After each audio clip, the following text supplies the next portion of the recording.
Can we get 27 acres of hay raked and baled before a severe storm wipes out our entire first cutting? We were watching the forecast all week, and halfway through the baling, everything changed. Hi, and welcome back to Whitetail Acres Farm. If you've watched the last video, you saw us cut and ted all 27 acres of our hay fields. The weather held for those first 3 days. Cutting, tedding, and the hay dried down beautifully. But here's the thing about making hay. The forecast for day 4, baling day, had been bouncing back and forth all week between full sun and a chance of rain. We rolled the dice, we decided to go for it. But before we could even think about baling, we had work to do. This baler, we bought it late in the season last year and used it exactly once. We had never done a full maintenance on it ourselves, and if you're going to trust a machine to put up your cattle's entire winter feed supply, you better make sure it's ready. So in this video, we're going to see the full maintenance, a surprise upgrade we're actually really excited about, 27 acres of raking, and then a race against the storm that we did not see coming. Our first stop was at the baler itself. Now, we bought this baler late last fall. The previous owner had maintained it well, but we had only run it once for a cutting before the season ended. This was our first time going through it from top to bottom. Baler maintenance isn't complicated, but it is thorough. Every grease fitting on the machine, and there are a lot of them, gets hit. The pickup teeth, the rollers, the belts, the knotters, if you're running twine, or in this case, the net wrap system. You miss one fitting, and that bearing is going to let you know in the middle of the field, usually at the worst possible moment. We worked through the chains next, checking tension, looking for any stiff links, making sure the sprockets weren't showing wear. A chain that's too loose can jump. One that's too tight wears out bearings. It's all about finding that middle ground. Then the pickup, the part that actually lifts the hay up off the ground and feeds it into the chamber. Those teeth take a beating. Bent or broken teeth leave hay in the field, and that's money left on the ground. We made sure they were straightened, everything was in place, and made sure they were spinning free. The belts inside the chamber, those are what actually roll the bale. You're looking for cuts, tears, anything that could fail under tension, because when a belt goes in the middle of baling, you are done. Everything checked out, the baler is ready to work, but we had one more thing to load into it before we hit the field.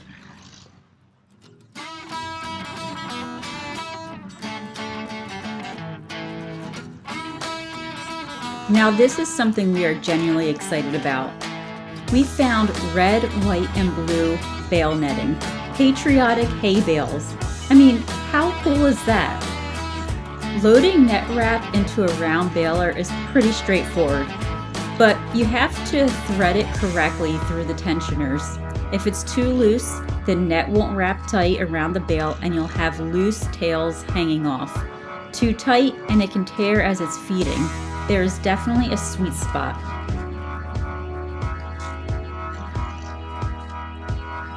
With the net wrap loaded and the maintenance complete, the baler was officially field ready. But first, we had to rake.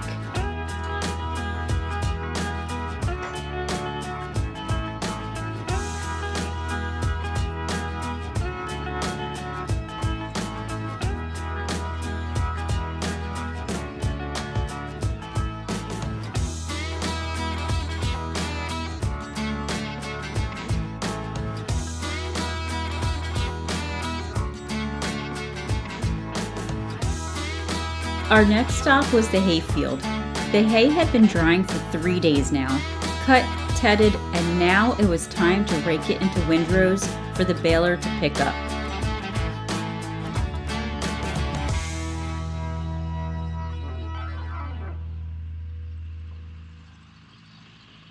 Raking does exactly what it sounds like. It gathers the dried hay from across the field into narrow, uniform rows, called windrows, that the baler can follow efficiently and pick up. You want those windrows to be consistent, same width, same density. That way the baler isn't continually surging and starving. A steady feed makes a tight, even bale.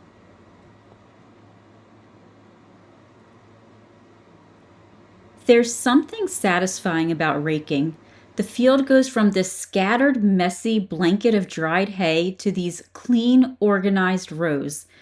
It's the last step before the payoff. Everything you've done, the fertilizing, the watching, the cutting, the tedding, it all narrows down to these rows. The baler follows them, and out the back comes the finished product. Ryan worked through the field and then field after field, pulling the hay into windrows across all 27 acres, and the whole time we were checking our phones. Remember how I said we've been watching the weather like a hawk? Here's what happened. All week, the forecast for day 4, baling day, kept flopping. The first 3 days were locked in, sunny, low humidity, perfect hay-making weather. But day 4, one model said full sun, another said a chance of afternoon rain. We weren't sure what was going to happen. We had debated hard about starting the process this week because of that. We really wanted to get the entire property cut and baled all at once, rather than doing half and then waiting for another weather window to do the other half. Well, here's where we landed. The hay was ready, it was dry, and the windrows looked perfect. We decided to go for it. We hooked up the baler, loaded that patriotic net wrap, and headed into the field. And for the first few hours, it was perfect.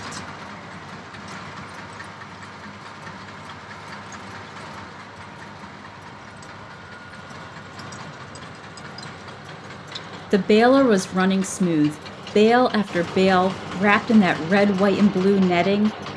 And I have to say, seeing those bales come out of the chamber with those colors, it's a small thing, but it made us smile every single time. These are going to look incredible stacked in the barn.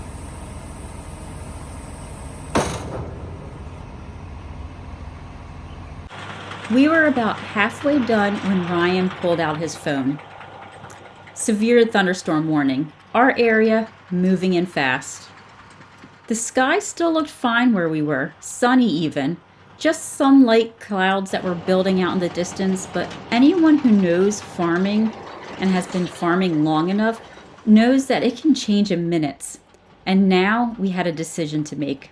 Stop or push on through. At this point, we were too far in. Half of the hay was already baled. If we stopped and the storm rolled through, the raked hay still in windrows would get soaked, and wet hay in windrows is the worst case scenario. It can't dry properly, it molds, and then you lose it. So we pushed through. The baler kept eating, the bales kept dropping, and we kept checking the sky. The pressure in moments like this, it's hard to describe. You know your entire winter feed supply is sitting in that field. You know a storm is coming, and all you can do is keep moving and hope the rain holds off just long enough.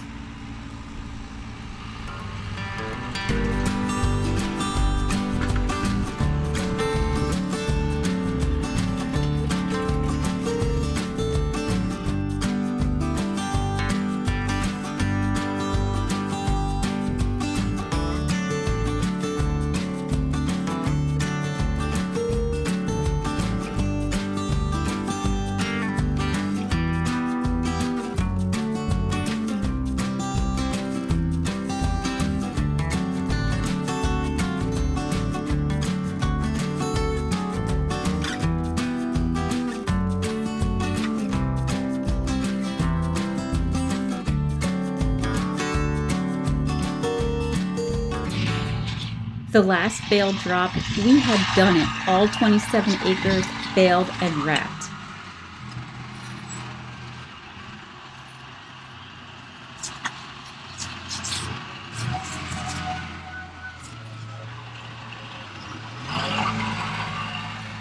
Now we just had to get them under cover. We moved as fast as we could, hauling bales to the barn, getting them stacked and stored.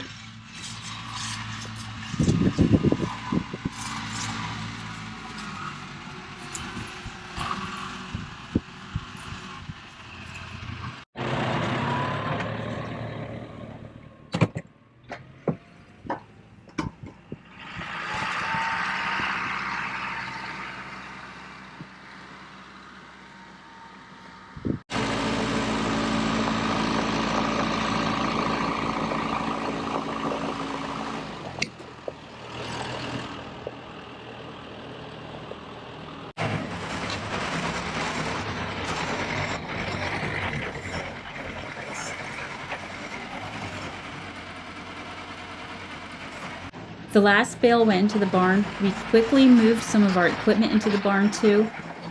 And less than 90 minutes later, that storm hit.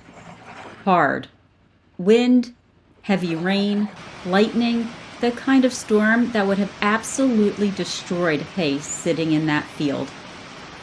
The feeling and satisfaction and relief that washed over us, no pun intended, that's a feeling I can't put into words.